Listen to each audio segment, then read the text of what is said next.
Episode 107। वह पूरी तरह से एलेक्स की ओर मुड़ा और उसकी प्राचीन आंखों में एक ऐसी चमक थी जो शायद चेतावनी थी या शायद आशा। वह भाव कुछ क्षण के लिए वहीं ठहर गया, मानो वह परख रहा हो कि उसके सामने खड़ा व्यक्ति स्पष्ट रूप से बोलने लायक है या नहीं। तुम यहाँ खाली हाथ आए हो। तुम्हारे पास न कोई अनुभव है, न कोई सहयोगी और न ही इस जगह के कामकाज की कोई समझ। लेकिन तुम यहाँ कुछ ऐसा लेकर आए हो जो उनमें से अधिकांश के पास नहीं है। तुम यहाँ एक जीवित बचे व्यक्ति की मानसिकता लेकर आए हो। मैंने इसे तब देखा जब तुमने सोफिया का सामना किया। मैंने इसे तब देखा जब तुमने अरेस को अपने वश में किया। तुम उससे नहीं लड़ते जिसे तुम हरा नहीं सकते। तुम कोई दूसरा रास्ता ढूंढ लेते हो। तारीफ करते रहो, एलेक्स ने शांत संतुष्टि के साथ सिर हिलाते हुए कहा। जारोस के होंठ हल्के से हिले और उसके गंभीर चेहरे पर हल्की सी हंसी झलक उठी। वह कमीना आज भी उतना ही बेशर्म था, यहाँ तक कि ऐसी जगह पर भी जहाँ अहंकार अक्सर सीधे मौत की ओर ले जाता है। उन्होंने कहा, अगले 3 दिन आपके लिए सिर्फ जीवित रहने से कहीं अधिक होंगे। यह आपके भाग्य, धैर्य, कौशल और शक्ति की परीक्षा होगी। मैं समझ गया, एलेक्स ने फिर से सिर हिलाते हुए जवाब दिया। क्या सच में? जारोस एलेक्स के करीब झुक गया, उसका विशाल चेहरा उसकी आंखों के सामने आ गया। उसकी आवाज़ धीमी हो गई, लेकिन उसमें गंभीरता बढ़ गई। तो ये भी समझ लो, उस बोर्ड पर मौजूद प्रतिभाशाली लोग, जिनके लाखों अंक हैं, वे ईमानदारी से उस मुकाम तक नहीं पहुँचे। वे निष्पक्ष होकर वहां नहीं पहुंचे। वे वहां भूख से पहुंचे। वे दूसरों से कहीं ज्यादा भूखे थे। वे बलिदान देने, धोखा देने और ऊपर चढ़ने के लिए जो भी जरूरी था वह करने को तैयार थे। वह धीरे धीरे सीधा हुआ और जब उसने बोलना जारी रखा तो उसकी आवाज़ लगभग कोमल हो गई। आपने मुझसे पूछा कि मेरे कितने अंक हैं। मेरे पास 52,000 अंक हैं। लेकिन एक समय ऐसा भी था जब मेरे पास इससे भी अधिक अंक थे। एक समय ऐसा भी था जब मैं शीर्ष 20 में था, जब मुझे विश्वास था कि मेरी ताकत मुझे शिखर तक ले जाएगी और जब मुझे लगता था कि आगे का रास्ता बस इतना ही है कि जो भी मेरे रास्ते में खड़ा हो उसे हराना है। उसने मुंह फेर लिया, उसकी निगाहें दूर क्षितिज की ओर फैले युद्ध क्षेत्र पर टिक गईं। मैं गलत था। मैंने ऐसे व्यक्ति को चुनौती दी जिसे मुझे चुनौती नहीं देनी चाहिए थी। मैंने सब कुछ खो दिया। मैंने अपने अंक, अपना पद और अपनी प्रतिष्ठा खो दी। मैं केवल इसलिए जीवित हूं क्योंकि जिसने मुझे हराया उसने मेरे अंक लेने की बजाय मुझे जीवित रहने देना अधिक महत्वपूर्ण समझा। वह कुछ देर तक चुप रहा, मानो उस घटना को फिर से जी रहा हो। तुम दूसरों से अलग हो, मैं ये देख सकता हूँ। लेकिन अलग होना हमेशा बेहतर नहीं होता। अलग होना अक्सर बुरा होता है। यहाँ बलवान ही जीवित रहते हैं, चतुर ही जीवित रहते हैं। लेकिन जो बलवान और चतुर दोनों होते हैं वे केवल जीवित नहीं रहते बल्कि फलते फूलते हैं। वह एलेक्स की ओर मुड़ा और पहली बार उसके चेहरे पर लगभग सम्मान जैसा भाव दिखाई दिया। समझदार बनो एलेक्स, बहुत बहुत समझदार बनो, क्योंकि कल जब शिकार का मौसम शुरू होगा तो ताकतवर लोग तुम्हें पकड़ने आएंगे।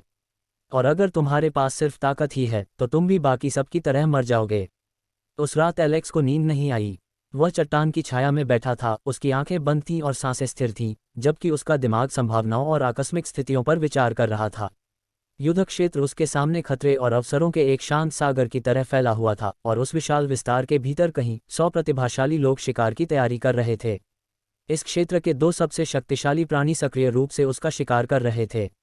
और जब शिकार का दौर शुरू हुआ तो उस रैंकिंग बोर्ड पर मौजूद हर एक व्यक्ति उसे ढूंढ रहा होगा, क्योंकि वैलेरियस ने उसके आने से पहले ही उसके सिर पर इनाम की घोषणा कर दी थी। उसने अपनी आंखें खोलीं और आकाश की ओर देखा। तारे धुंधले पड़ने लगे थे और क्षितिज पर प्रकाश की पहली झलक दिखाई देने लगी थी। भोर होने वाली थी और इसके साथ ही शिकार का समय भी। वह खड़ा हुआ, धीरे धीरे अंगड़ाई ली और पूर्वी पहाड़ी की ओर चलने लगा। मीरा वहां उसका इंतजार कर रही थी। सुबह की धुंधली रोशनी में उसकी छोटी सी आकृति मुश्किल से दिखाई दे रही थी। उसे देखकर वह मुस्कुराई नहीं, न ही कुछ बोली। उसने बस एक बार सिर हिलाकर उसके फैसले को स्वीकार किया और फिर युद्ध के मैदान की ओर आगे बढ़ गई। एलेक्स बिना किसी झिझक के उसके पीछे चल पड़ा। ठंडी जमीन पर उसके कदमों की आहट खामोश रही, जबकि उसका दिमाग लगातार हिसाब किताब लगा रहा था। शिकार का दौर 3 दिनों तक चलेगा, कुल 72 घंटे। इस दौरान उसे जीवित रहना होगा, उसे शिकार करना होगा, उसे रैंकिंग में ऊपर चढ़ना होगा। इसलिए नहीं कि उसे अंकों से मतलब था, बल्कि इसलिए कि इस जगह पर अंक ही एकमात्र मुद्रा थे जो मायने रखते थे। अंकों के बिना वह कुछ भी नहीं था। अंक मिलने पर वह निशाना बन जाएगा। हालांकि एक तीसरा विकल्प भी था जिसका संकेत जारोस ने दिया था और जिसकी पुष्टि मीरा ने चुपचाप कर दी थी। रैंकिंग केवल ताकत को ही नहीं मापती थी, ये सब कुछ मापती थी। हर हत्या, हर जीत और जीवित रहने का हर पल कुल योग में योगदान देता था। इससे भी महत्वपूर्ण बात यह है कि रैंकिंग ने सबका ध्यान आकर्षित किया। यदि वह पर्याप्त ऊंचाई तक पहुंच पाता तो शायद इस युद्ध क्षेत्र से परे के प्राणियों का ध्यान आकर्षित कर पाता। ऋषि मलिन पहले ही सिद्ध कर चुके थे कि ऐसे प्राणी अस्तित्व में हैं, और यदि मलिन उस स्तर पर थे तो निश्चित रूप से अन्य लोग उनसे भी ऊंचे स्तर पर होंगे। ऐसे व्यक्तित्व के शिष्य बनने से सब कुछ बदल जाएगा, परीक्षा तुच्छ हो जाएगी और आगे का मार्ग सुगम हो जाएगा। फिर भी फिलहाल मलिन ही काफी था। हम कहाँ जा रहे हैं? उसने क्रिस्टल के जंगल से गुजरते हुए पूछा। उनके कदमों की आहट जमीन पर बिखरे हुए चमकते टुकड़ों पर हल्की हल्की सुनाई दे रही थी, जो टूटे हुए तारों की तरह लग रहे थे। खंडहरों की ओर, मीरा ने पीछे मुड़े बिना जवाब दिया। वहाँ कुछ ऐसा है जिसे आपको देखना चाहिए, कुछ ऐसा जो अगले 3 दिनों तक जीवित रहने में आपकी मदद कर सकता है। और अगर इससे मदद न मिले तो? वह रुकी और उसकी ओर मुड़ी। बढ़ती रोशनी में वह उसे और स्पष्ट रूप से देख पा रहा था। उसकी आंखों के नीचे काले घेरे थे, उसकी भुजाओं पर पतले निशान थे, उसके हाथ लगातार हिल रहे थे, मानो वह किसी भी क्षण प्रकट होने वाले खतरे के लिए निरंतर तैयारी कर रही हो। तब हम दोनों मर जाएंगे, उसने सीधे सादे शब्दों में कहा। और कोई और हमारे अंक लेकर रैंकिंग में थोड़ा ऊपर चढ़ जाएगा। वे आगे बढ़ते रहे और लगभग 20 मिनट तक सावधानीपूर्वक रास्ता खोजने के बाद मीरा ने नुकीले क्रिस्टलों के एक समूह को हटाया और उनके नीचे छिपी एक संकरी दरार को उजागर किया। प्रवेश द्वार तेजी से नीचे की ओर जाता था, लगभग अदृश्य था जब तक कि किसी को ठीक से पता न हो कि कहाँ देखना है। वे भूमिगत सुरंग में दाखिल हुए, जो एलेक्स की उम्मीद से कहीं ज्यादा गहरी थी। जैसे जैसे वे नीचे उतरते गए, हवा ठंडी होती गई और ऊपर मौजूद क्रिस्टलों की हल्की रोशनी धीरे धीरे अंधेरे में गायब हो गई। मीरा के मार्गदर्शन के बिना इस जगह को ढूंढना लगभग नामुमकिन था, और इसके घुमावदार रास्तों को पार करना तो और भी मुश्किल। मेरा बहुत ध्यान से पीछा करो, उसने धीमी आवाज में कहा। यहाँ जाल भी हैं? एलेक्स ने कोई सवाल नहीं पूछा। वह बस उसके पीछे पीछे चलता रहा, ध्यान से उसके कदमों का अनुसरण करता रहा। कई बार वह अचानक रुक जाती, लगभग अदृश्य दबाव प्लेटों को पार करती या उसे उन पतले तारों के बीच से रास्ता दिखाती जो अंधेरे में घुल मिल जाते थे। एक जगह वह एक दीवार के पास रुकी और पत्थर के टुकड़ों को एक विशेष क्रम में दबाया। सुरंग में कहीं गहराई में एक हल्की क्लिक की आवाज गूंजी, मानो कोई यंत्र बंद हो गया हो। अंततः वे सुरंग से निकलकर एक विशाल भूमिगत कक्ष में पहुंच गए। ये खंडहर किसी परित्यक्त कारखाने जैसा लग रहा था। टूटे हुए चबूतरे ऊपर लटक रहे थे, दीवारों पर जंग लगी धातु की संरचनाएं थीं। छत पर अजीबोगरीब पाइप बिछे हुए थे, जिनमें से कुछ सदियों की उपेक्षा के बाद भी हल्की हल्की चमक रहे थे, मानो उनमें ऊर्जा प्रवाहित हो रही हो। परीक्षण स्थल पर यह खंडहर क्या कर रहा है? क्या ये वह स्थान है जहां पहले कोई अन्य सभ्यता रहती थी? एलेक्स ने जिज्ञासा से भरी आवाज में पूछा। नहीं, मीरा ने उत्तर दिया। युद्ध क्षेत्र में ऐसे कई छिपे हुए अवसर हैं। उन्हें हासिल करने के लिए भाग्य और शक्ति दोनों की आवश्यकता होती है। वह उसे इमारत के भीतर और गहराई तक ले गई, घुमावदार गलियारों से गुजरते हुए। अंततः वह एक बंद कक्ष के सामने रुक गई। एक और छिपे हुए तंत्र को सक्रिय करने के बाद दरवाज़ा धीमी सी यांत्रिक ध्वनि के साथ खुल गया। अंदर कमरे के केंद्र में एक कांच का सिलेंडर रखा हुआ था। उसके भीतर लाल पंखों की एक जोड़ी तैर रही थी। वे सामान्य अर्थों में भौतिक नहीं थे, वे अर्धपारदर्शी प्रतीत होते थे, गहरे लाल रंग के प्रकाश से बने हुए थे जो बहती ऊर्जा की तरह गतिमान था। उनसे हल्की हल्की तरंगें निकल रही थीं, जो कक्ष को एक शांत दबाव से भर रही थीं। इसे देखो, मीरा ने धीरे से कहा। यह इस खंडहर का उपहार है। मुझे ये जगह पिछले महीने मिली थी। मैं इस पुरस्कार को पाने के लिए हर दिन यहाँ आती हूँ, लेकिन यह मुझे चुन ही नहीं रहा है। हालांकि मुझे इस खंडहर से कुछ और फायदे जरूर मिले हैं, लेकिन मुझे आभास है कि शायद ये तुम्हें चुन ले। एलेक्स ने आई ऑफ रिवेलेशन को सक्रिय किया। जानकारी तुरंत उपलब्ध हो गई। नाम, वॉर्ड विंग्स। रैंक, गैलेक्टिक ग्रेड। कार्य, प्रतिदिन 5 मिनट के लिए आकाशगंगा जगत के प्राणियों के समान गति प्रदान करता है। आवश्यकता, 15 गुना की आनुवंशिक क्षमता। विवरण सरल था, फिर भी एलेक्स की आंखें चौड़ी हो गईं। इस युद्ध क्षेत्र में आकाशगंगा स्तर की गति के 5 मिनट निर्णायक साबित होंगे। इससे वह लगभग किसी भी घात से बच निकल सकेगा, लक्ष्य के प्रतिक्रिया करने से पहले ही उन्हें मार गिरा सकेगा और किसी और से भी तेजी से अपनी स्थिति बदल सकेगा। जहां जीवन गति पर निर्भर करता है, वहां ऐसी क्षमता अमूल्य है। इससे भी महत्वपूर्ण बात यह है कि उन्होंने आवश्यकता को पूरी तरह से पूरा किया। इसमें कोई हैरानी नहीं कि मीरा इसे सक्रिय नहीं कर पाए। किसी खंडहर को ढूंढना तो बस पहला कदम था, असली चुनौती तो इनाम हासिल करने की क्षमता प्राप्त करना था। एलेक्स सिलेंडर के और करीब गया। जैसे ही वह पास आया, उसके पंख उसकी उपस्थिति का एहसास करते हुए और भी तेजी से चमकने लगे। गहरा लाल प्रकाश तीव्र हो गया और कांच पर हल्की हल्की लहरें फैलने लगीं। मीरा चुपचाप देखती रही, उसका चेहरा शांत लेकिन तनावपूर्ण था। सिलेंडर हल्की सी सरसराहट के साथ खुला, पंख आगे की ओर बढ़े और एलेक्स के सामने मंडराने लगे। उनके चारों ओर की ऊर्जा एक बार स्पंदित हुई, फिर अंदर की ओर तीव्र गति से प्रवाहित हुई। वे उसकी पीठ में समाहित हो गए। उसके शरीर में शक्ति की एक लहर दौड़ गई, तीव्र और ठंडी। एक पल के लिए उसे ऐसा लगा मानो उसके चारों ओर का अंतरिक्ष ही हल्का हो गया हो, मानो दूरी का कोई अर्थ ही न रह गया हो। यह अनुभूति शीघ्र ही लुप्त हो गई और अपने पीछे एक सुप्त ऊर्जा छोड़ गई जो सक्रिय होने की प्रतीक्षा कर रही थी। एलेक्स ने धीरे से सांस छोड़ी। धन्यवाद मीरा, मैं इसे कभी नहीं भूलूंगा, उसने कहा, और इस बार उसके चेहरे पर मुस्कान सच्ची थी। एपिसोड 108। एलेक्स की पीठ से लाल रोशनी धीरे धीरे गायब हो गई और नंगी आंखों से कुछ भी दिखाई नहीं दे रहा था। पंख पूरी तरह से विलीन हो गए थे, शारीरिक अंग होने के बजाय उसकी आध्यात्मिक आत्मा का हिस्सा बन गए थे। वह उन्हें वहां महसूस कर सकता था, सुप्त अवस्था में लेकिन तैयार, जैसे दूसरी धड़कन जो जागृत होने का इंतजार कर रही हो। मीरा उसे ऐसे भावों से देख रही थी जिन्हें वह पूरी तरह समझ नहीं पा रहा था। शायद राहत के भाव थे या फिर निराशा के। उसके भावों को समझना मुश्किल था। तुम्हें यह महसूस हो रहा है?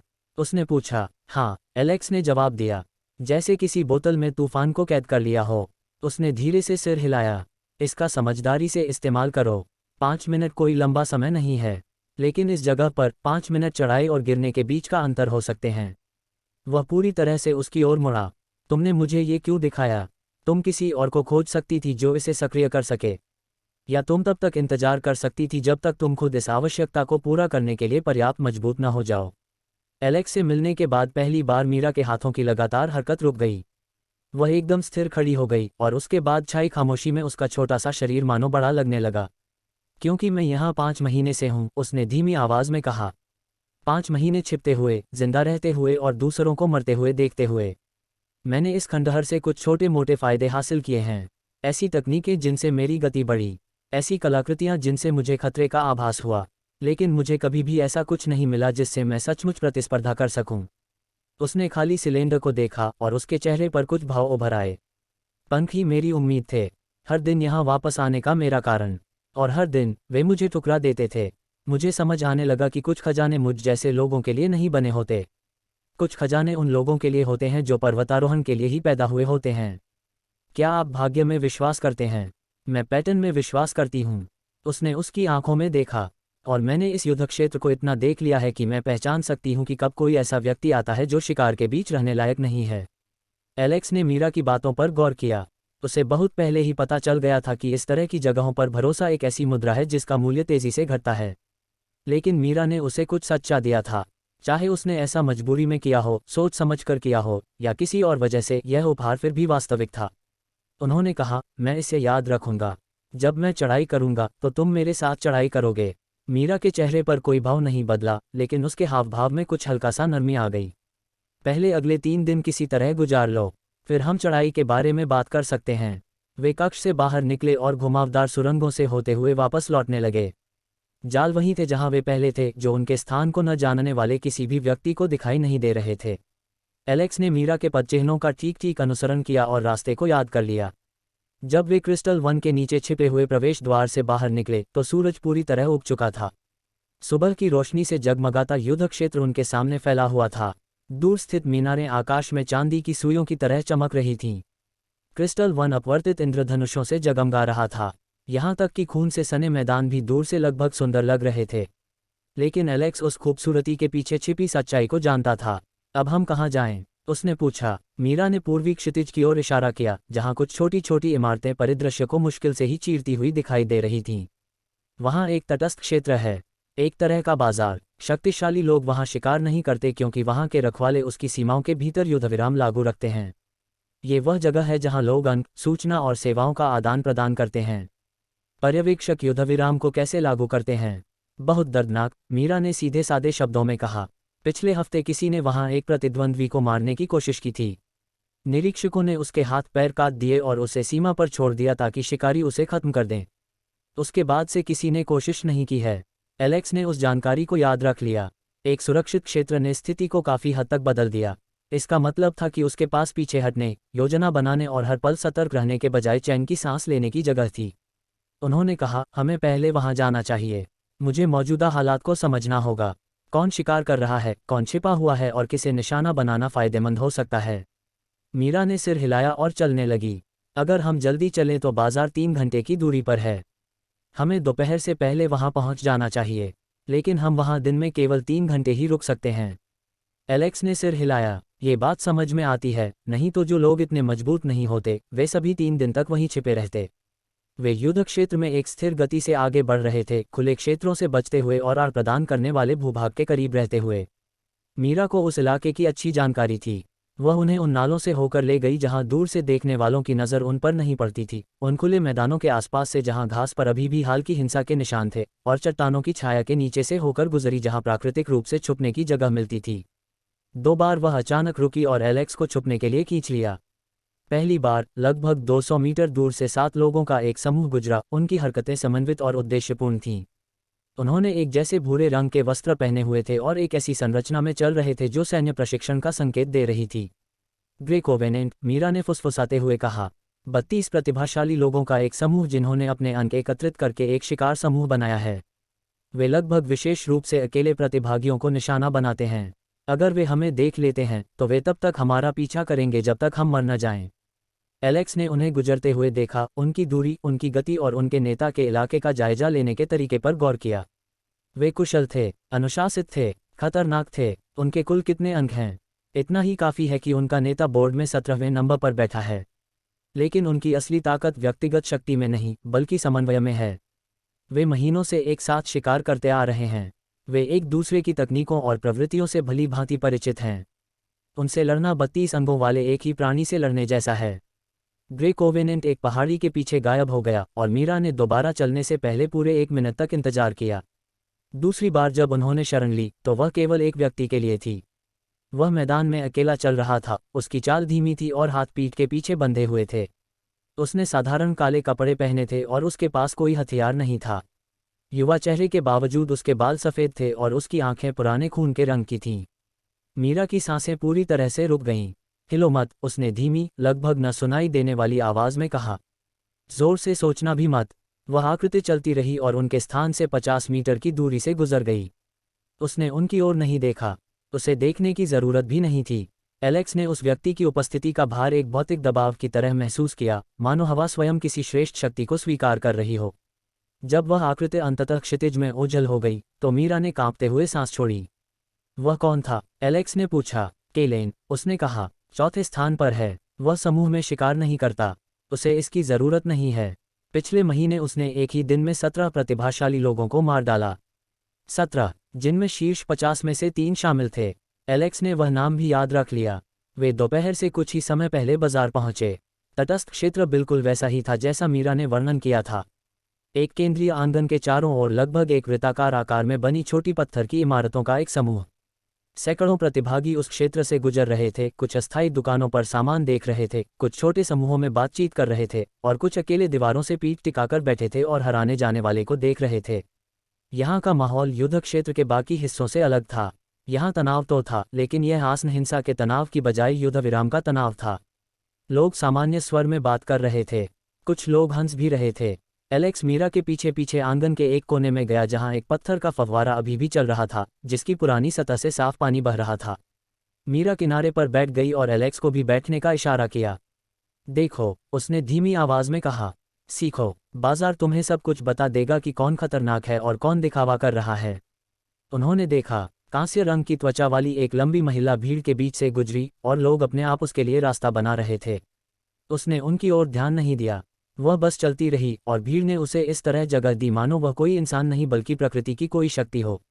वेलेरियास की दूसरे नंबर की अधिकारी, मीरा ने धीरे से कहा। सेराफिन, 9वें स्थान पर, उससे नजरें मत मिलाना। एलेक्स ने ऐसा नहीं किया। उसने उसे गुजरते हुए देखा और गौर किया कि कैसे उसकी निगाहें आंगन में घूमती हुई पेशेवर दक्षता के साथ चेहरों और स्थितियों को सूचीबद्ध कर रही थीं। आंगन के मध्य में 5 प्रतिभागियों का एक समूह ढीले घेरे में खड़ा था। वे आपस में सिर सटाकर बातें कर रहे थे। उनमें से एक ने एलेक्स की ओर देखा और इतनी दूरी से भी एलेक्स को उस निगाह का प्रभाव महसूस हुआ। उस व्यक्ति ने हल्की सी मुस्कान दी, फिर अपनी बातचीत में वापस मग्न हो गया। कौन है वे? इन सकल, मीरा ने कहा, 12वें से 16वें रैंक तक के लोग। वे पारंपरिक तरीके से शिकार नहीं करते। वे सूचनाओं पर नियंत्रण रखते हैं। उन्हें पता होता है कि हर महत्वपूर्ण खजाना कहाँ स्थित है, हर शक्तिशाली भागीदार कहाँ सो रहा है और हर बड़ी लड़ाई कब होगी। वे ये जानकारी सबसे ऊंची बोली लगाने वाले को बेचते हैं। एलेक्स ने उन्हें काफ़ी देर तक देखा। सूचना ही शक्ति थी और इन 5 ने इसी के बल पर एक साम्राज्य खड़ा किया था। वह धीरे धीरे खड़ा हुआ। तुम क्या कर रहे हो? मीरा ने तीखी आवाज में पूछा। मैं अपना परिचय दे रहा हूँ।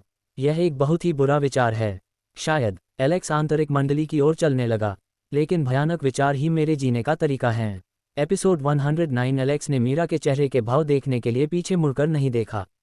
वह संयमित कदमों से आगे बढ़ा, उसका शरीर शांत था और सांसें स्थिर थीं, मानो वह पहले से ही इस जगह पर राज करने वाले शिकारियों के बीच का हिस्सा हो। उसकी यह शांति जानबूझकर दिखाई गई थी। सहज प्रवृत्ति और संदेह से संचालित युद्ध क्षेत्र में संयम अक्सर शक्ति प्रदर्शन की तुलना में अधिक आत्मविश्वास प्रकट करता था। उसके आगे मौजूद 5 व्यक्तियों का समूह शांत अधिकार का अनुभव करा रहा था और दूर से भी उनकी उपस्थिति वातावरण में एक सूक्ष्म दबाव पैदा कर रही थी। आंतरिक मंडल के 5 सदस्यों ने उनके पास पहुंचने से बहुत पहले ही उसे देख लिया था। उनकी बातचीत स्वाभाविक रूप से समाप्त हो गई, आश्चर्य के कारण नहीं, बल्कि इसलिए कि वे पहले ही उसका आकलन करना शुरू कर चुके थे। उनकी निगाहें बड़ी सटीकता से उस पर टिकी थीं, उसके हाव भाव, सांस लेने के तरीके और चलने में किसी भी तरह की झिझक न होने का आकलन कर रही थीं। उनके लिए हर नया व्यक्ति या तो संभावित खतरा था, या अवसर, या शिकार। एलेक्स समझ गया था कि उसे वास्तविक समय में वर्गीकृत किया जा रहा है। जो पहले मुस्कुराया था, वह थोड़ा आगे बढ़ा। वह लंबा और पतला था, उसके कंधे संकरे थे और उंगलियां लंबी थीं जो उसके बगल में ढीली ढाली टिकी हुई थीं। उसके तीखे चेहरे के हाव भाव उसे एक हिसाब किताब करने वाला व्यक्ति दर्शाते थे और उसकी आंखों में किसी ऐसे व्यक्ति की आदत झलकती थी जो कोई भी कदम उठाने से पहले हर पहलू का बारीकी से विश्लेषण करता हो। तुम या तो बहुत बहादुर हो या बहुत मूर्ख, उस आदमी ने कहा।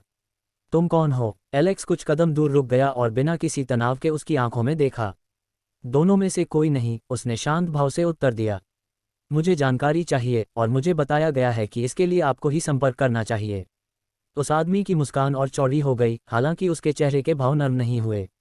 जानकारी के लिए पॉइंट्स लगते हैं। क्या आपके पास पॉइंट्स हैं? नहीं। तो फिर हमारे पास चर्चा करने के लिए कुछ नहीं है। मेरे पास अंकों से भी बेहतर चीज़ है, एलेक्स ने कहा।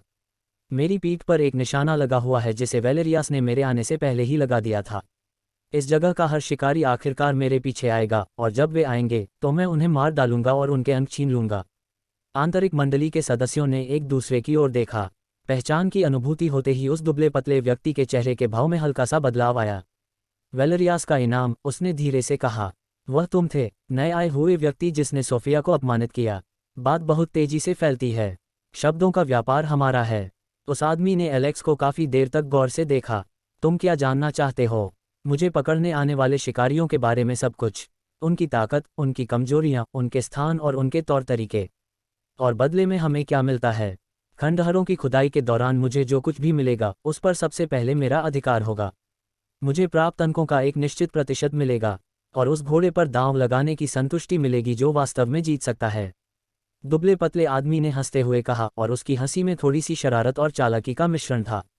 क्या आप हमसे वादा करके मुफ्त में जानकारी देने की उम्मीद करते हैं? मुझे उम्मीद है कि जब आपको कोई अवसर दिखेगा तो आप उसे पहचान लेंगे, एलेक्स ने शांत भाव से कहा। मैं चढ़ाई करने जा रहा हूं, इसलिए नहीं कि मैं सबसे ताकतवर हूं या सबसे भाग्यशाली, बल्कि इसलिए कि मैं इस जगह पर किसी और से ज्यादा भूखा हूं। भूखे लोग बेताब होकर काम करते हैं और बेताब काम अराजकता पैदा करते हैं। अराजकता सूचना बेचने वालों के लिए अवसर पैदा करती है। आंतरिक मंडल के सदस्य एक तरफ हट गए और आपस में थोड़ा सा समूह बना लिया। उनकी आवाज़ इतनी धीमी हो गई कि एलेक्स उन्हें सुन नहीं पा रहा था, हालांकि उसने उनकी शारीरिक मुद्रा को ध्यान से देखा। वे उसे सीधे तौर पर खारिज नहीं कर रहे थे, जिसका मतलब था कि उसके प्रस्ताव पर कम से कम विचार तो किया गया था। लगभग 1 मिनट बाद वे अलग हो गए। दुबले पतले आदमी ने अपना हाथ बढ़ाया। हम आपको 3 जानकारियां मुफ्त में देंगे। अगर आप खोज के पहले दिन बच जाते हैं तो हम आगे की जानकारियों के लिए शर्तों पर चर्चा करेंगे। एलेक्स ने उससे हाथ मिलाया। ठीक है। वह आदमी थोड़ा और करीब झुक गया। पहली बात, केलेन तुम्हारा शिकार नहीं कर रहा है। वह किसी और चीज़ का शिकार कर रहा है। कोई ऐसी चीज़ जो 3 दिन पहले पूर्वी खंडहरों में प्रकट हुई थी। कोई ऐसी चीज़ जिसने शीर्ष 10 लोगों को भयभीत कर दिया है। एलेक्स ने बिना कोई प्रतिक्रिया दिए जानकारी को आत्मसात कर लिया। दूसरा, ग्रे कोवेनेंट ने तुम्हारे सिर पर दूसरा इनाम रखा है। जो भी तुम्हारा शव उनके पास लाएगा उसे 50,000 पॉइंट्स मिलेंगे। वे यह अध्ययन करना चाहते हैं कि तुम सोफिया में कैसे बच गए। और तीसरी बात, उस दुबले पतले आदमी ने अपनी आवाज़ धीमी करते हुए कहा, वैलेरियस ही अकेला ऐसा नहीं है जो तुम्हें मारना चाहता है। कोई और भी है, कोई ऐसा जो वैलेरियस से कहीं ज़्यादा भयानक है, जिसने भी तुम में दिलचस्पी दिखाई है। वह आदमी पीछे हट गया और उसके चेहरे पर मुस्कान लौट आई। शिकार में तुम्हारा स्वागत है, एलेक्स। जल्दी मत मर जाना, इससे धंधा चौपट हो जाएगा। एलेक्स के होंठों के कोने पर हल्की सी मुस्कान आ गई। जब से उसे यह नई क्षमता मिली थी तब से वह इसका इस्तेमाल करने के लिए बेताब था, लेकिन बिना सोचे समझे काम करना लापरवाही भरा होता। अब उसके पास पर्याप्त जानकारी थी जिससे वह सोच समझकर आगे बढ़ सकता था। अब मुझे शीर्ष 20 लोगों का वर्तमान स्थान बताओ, एलेक्स ने शांत भाव से कहा।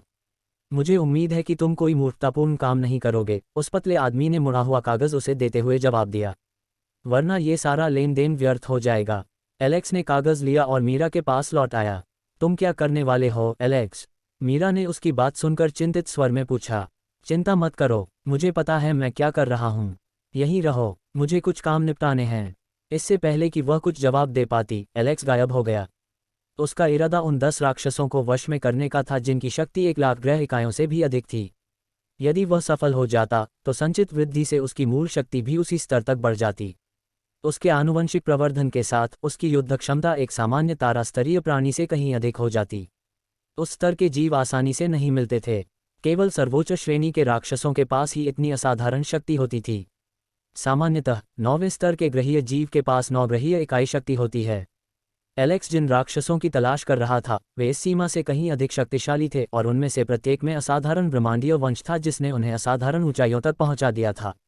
उसके द्वारा जुटाई गई जानकारी के अनुसार युद्ध क्षेत्र में ऐसे 10 जीव छिपे हुए थे। यहाँ तक कि असाधारण प्रतिभा वाले लोग भी उनसे मुकाबला करने से बचते थे, जिससे एलेक्स के लिए उनका अस्तित्व और भी महत्वपूर्ण हो जाता था। उसने नक्शा खोला और अपना पहला लक्ष्य चुना। वह 3 सिर वाला शेर था जिसकी मूल शक्ति 1,00,000 ग्रहीय इकाइयों से अधिक थी। मेरी गति को देखते हुए उन्हें मारना आसान होगा, एलेक्स ने सोचा। लेकिन मैं उन्हें मरा हुआ नहीं देखना चाहता। मुझे उन्हें काबू में करना होगा। आकाशगंगा का एक प्राणी प्रकाश की गति से 5 गुना अधिक गति से चल सकता था।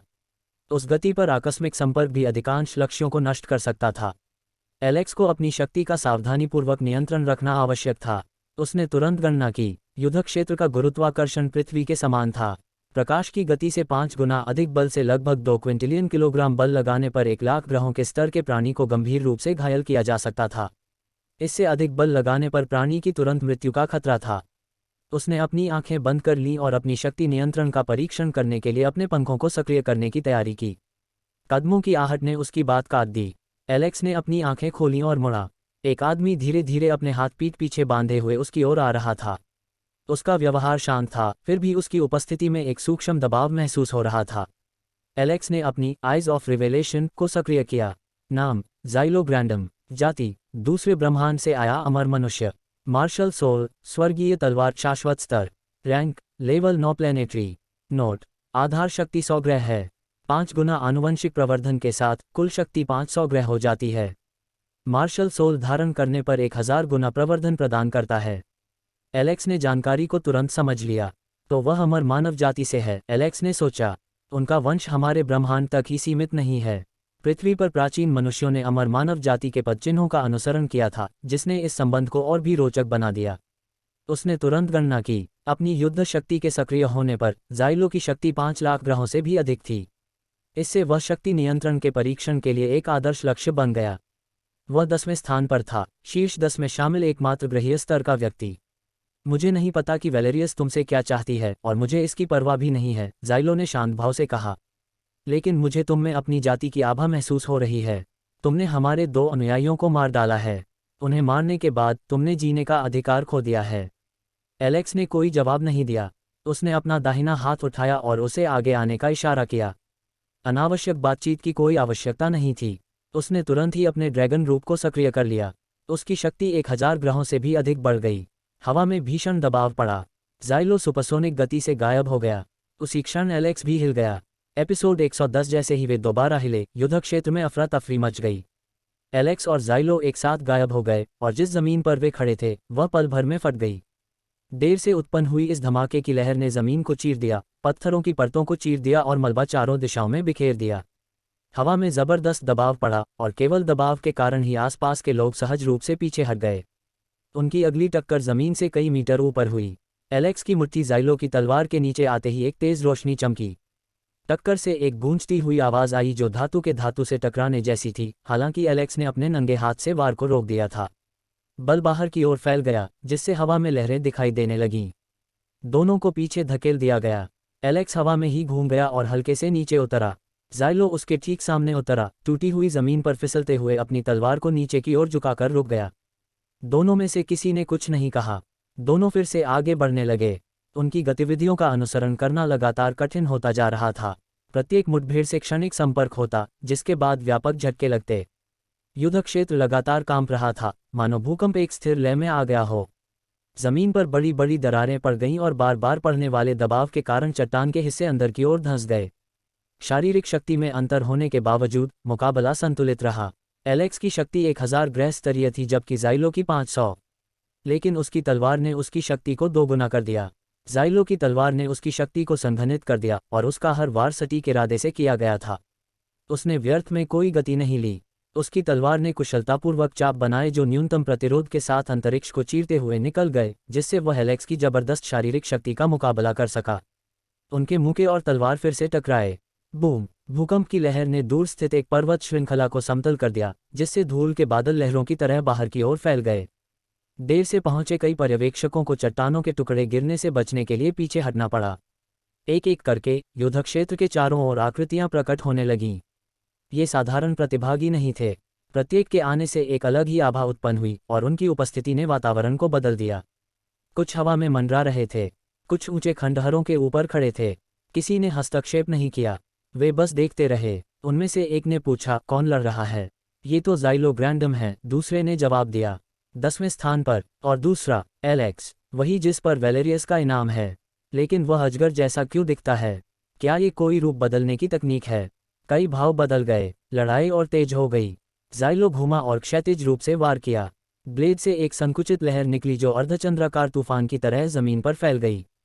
एलेक्स पीछे हटने के बजाय आगे बढ़ा और सीधे लहर पर प्रहार किया। उसके मुके ने हमले को चकनाचूर कर दिया, लेकिन बची हुई शक्ति ने उसे थोड़ा पीछे धकेल दिया। जाइलो ने तुरंत ऊपर से एक और प्रहार किया। एलेक्स ने अपनी बाँह से उसे रोक दिया। टक्कर के परिणामस्वरूप चिंगारियों का विस्फोट हुआ और ऊर्जा हवा में फैल गई। वे फिर से अलग हो गए। कुछ सेकंड तक दोनों में से कोई नहीं हिला। उनके बीच तनाव बढ़ता गया और दर्शक इस बदलाव को महसूस कर सकते थे। दोनों लड़ाकों ने एक दूसरे को परख लिया था। अब वे तालमेल बिठा रहे थे। जाइलो की नज़र एक पल के लिए आसपास के वातावरण पर पड़ी। उसने देखा कि कितने लोग इकट्ठा हुए थे। शीर्ष क्रम के कई प्रतिभाशाली छात्र पहले से ही मौजूद थे। कुछ लोग रुचि से देख रहे थे तो कुछ तिरछी निगाहों से। तुम अच्छे हो, जाइलो ने शांत भाव से कहा, लेकिन अगर तुम्हारे पास बस इतना ही है तो अब तुम्हारे मरने का समय आ गया है। उसकी आभा बदल गई। उसके ऊपर की हवा विकृत हो गई। आकाश में एक हल्की सी दरार दिखाई दी, मानो वास्तविकता ही दो भागों में बढ़ रही हो। दरार धीरे धीरे चौड़ी होती गई और एक असहनीय दबाव नीचे उतर आया। दर्शकों ने इसे तुरंत महसूस किया, यहाँ तक कि जो लोग दूर थे वे भी स्तब्ध रह गए। आकाश एक ग्राफिकल प्रोजेक्शन की तरह खुल गया, मानो वास्तविकता के ऊपर एक परत चढ़ाई गई हो। चौड़ी होती दरार से एक विशालकाय पौराणिक तलवार नीचे उतरने लगी। ये पूरी तरह से भौतिक नहीं थी। इसके कुछ हिस्से पारदर्शी प्रतीत होते थे, फिर भी इससे निकलने वाली आभा अत्यंत प्रभावशाली थी। इसकी पूरी लंबाई पर प्राचीन प्रतीक चमक रहे थे और हवा में हल्की गूंज गूंज रही थी, मानो अनगिनत तलवारें एक साथ कंपन कर रही हों। यह आदिम स्तर से ऊपर की मार्शल आत्मा को सक्रिय करने का दृश्य प्रकटीकरण था। एलेक्स की आंखें थोड़ी चौड़ी हो गईं। तनाव के बजाय उसके चेहरे पर जिज्ञासा के भाव उभर आए। वाह, उसने लापरवाही से कहा, मुझे भी मार्शल सोल चाहिए। वे बहुत ही शानदार होते हैं। कई दर्शक अविश्वास भरी निगाहों से उसे घूर रहे थे। उनमें से एक ने बुदबुदाते हुए कहा, जाइलो अपनी युद्ध शक्ति को जगा रहा है। एलेक्स मर चुका है। विशाल तलवार पूरी तरह नीचे आ गिरी। जाइलो ने अपना हाथ उठाया और हथियार तुरंत सिकुड़कर उसकी पकड़ के अनुरूप हो गया। जैसे ही उसने उसे पकड़ा, उसकी पूरी आभा बदल गई। उसके लंबे बाल हवा में लहराने लगे, मानो बहते पानी में डूबे हों। एक तीव्र दबाव बाहर की ओर फैल गया, जिससे कमजोर दर्शक पीछे हटने को मजबूर हो गए। उसके शरीर के चारों ओर ऊर्जा के संघनित होने से उसके नीचे की जमीन और भी गहरी दरारों में बदल गई। अब तुम्हारी मृत्यु हो सकती है, जाइलो ने कहा। बूम! वह गायब हो गया। उसकी गति उसके पिछले हमलों से कहीं अधिक तेज थी। तलवार ने एक पतली रेखा खींची और सीधे एलेक्स के धड़ पर निशाना साधा। कई दर्शक उस पल के लिए तैयार हो गए जब एलेक्स दो हिस्सों में बंट जाएगा। उसके पीछे एक लाल चमक दिखाई दी। जाइलो की तलवार किसी चीज से टकराई, लेकिन वह पल भर में ही गायब हो गई। जिस आकृति पर उसने प्रहार किया था वह धुंधली होकर गायब हो गई। यह एक परछाई थी। शानदार प्रयास, एलेक्स ने उसके पीछे से शांत स्वर में कहा। बच्चे तुम्हारे इस बेहतरीन प्रदर्शन के लिए खूब तालियां बजाएंगे। ज़ाइलो तुरंत मुड़ा, उसके चेहरे पर तनाव साफ झलक रहा था। पहली बार उसकी आंखों में झुंझलाहट दिखाई दी। उसने जो हमला किया था उससे बचना नामुमकिन था।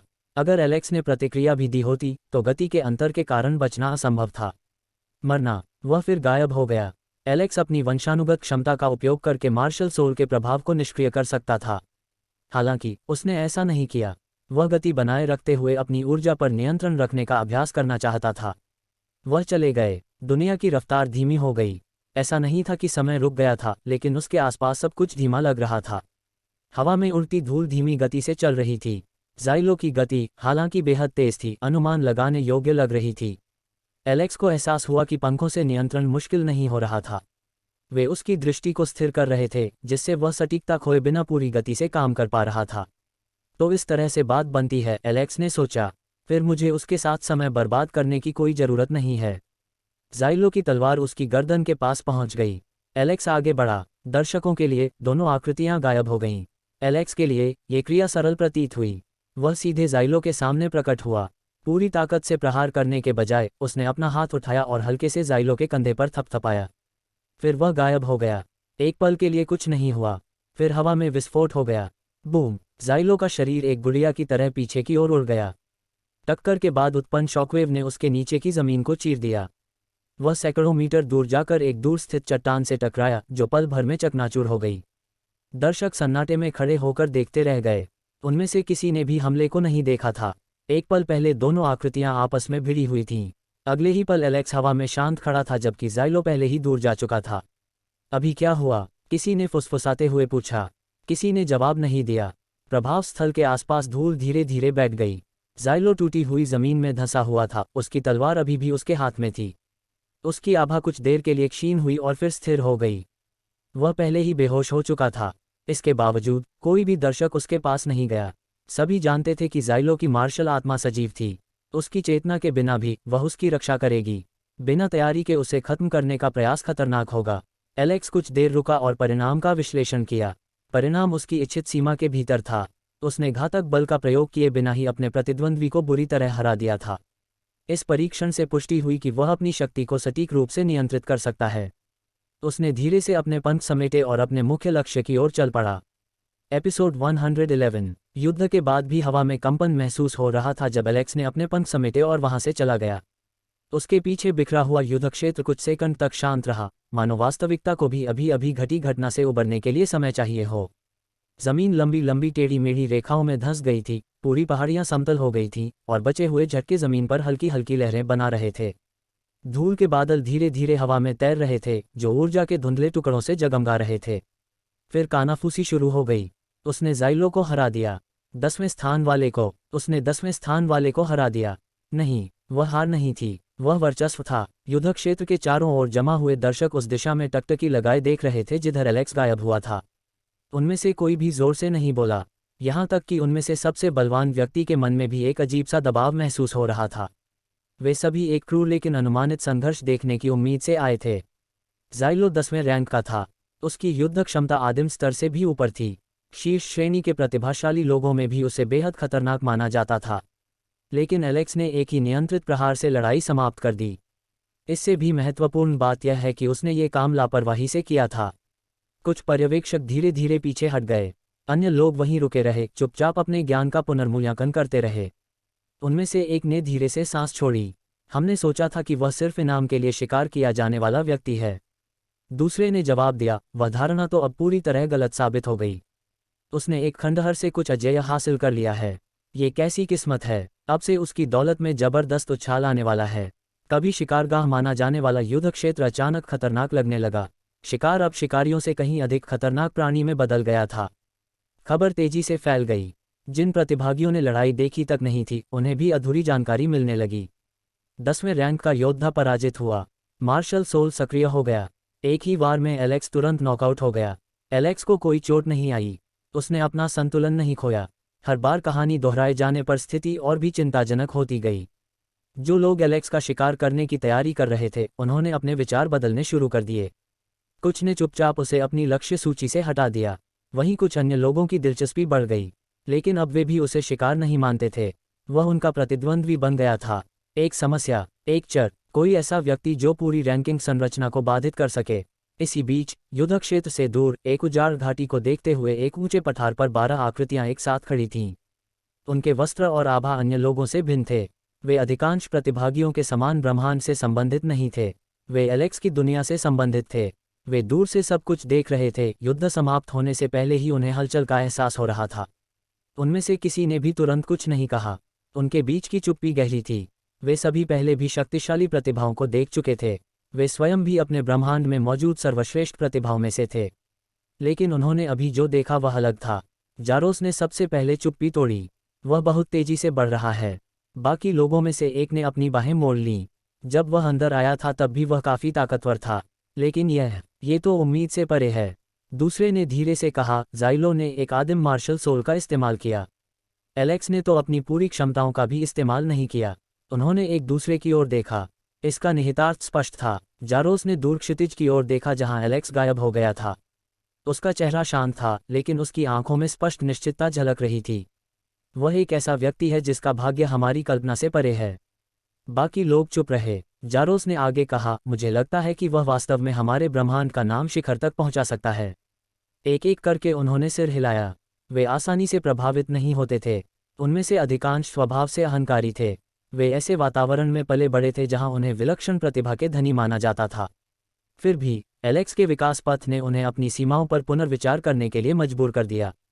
अगर वह इसी तरह खेलता रहा तो वह न केवल रैंकिंग में ऊपर चढ़ेगा बल्कि ब्रह्मांडों के बीच संतुलन भी बदल देगा। उनसे बहुत दूर एक और युद्ध क्षेत्र खुल गया। एक विशालकाय जीव दहाड़ते हुए गिर पड़ा। उसका शरीर लकड़ी और मांस के मिश्रण जैसा था, जो दर्जनों मीटर लंबा था और उसके अंगों पर मोटी कवच की परत चढ़ी हुई थी। उसके गिरने से जमीन में गहरा गड्ढा बन गया और धूल के भारी गुबार चारों ओर उड़ने लगे। उसके चकनाचूर खोपड़ी के ऊपर वेलेरियस खड़ी थी। उसकी तलवार राक्षस के सिर में गहराई तक धंसी हुई थी।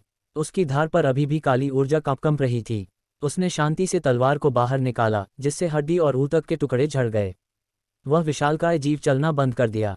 वलेरियास लाश के ऊपर से नीचे उतरा। उसके चेहरे पर कोई तनाव नहीं था। उसकी सांसों में कोई तकलीफ नहीं थी। उसके लिए ये लड़ाई एक सामान्य बात थी। एक अधीनस्थ कर्मचारी तेजी से पीछे से आया और थोड़ा घुटने टेक दिए। लॉर्ड वेलेरियस। वलेरियास नहीं मुड़ी। बोलो। पूर्वी युद्ध क्षेत्र से खबर। निशाना एलेक्स। उसने 10वें रैंक को हरा दिया। वलेरियास रुक गई। ज़ाइलो। हाँ। युद्ध आत्मा सक्रिय हो गया। वलेरियास ने अपने अंगूठे से अपने गाल से खून का एक निशान पोंछा।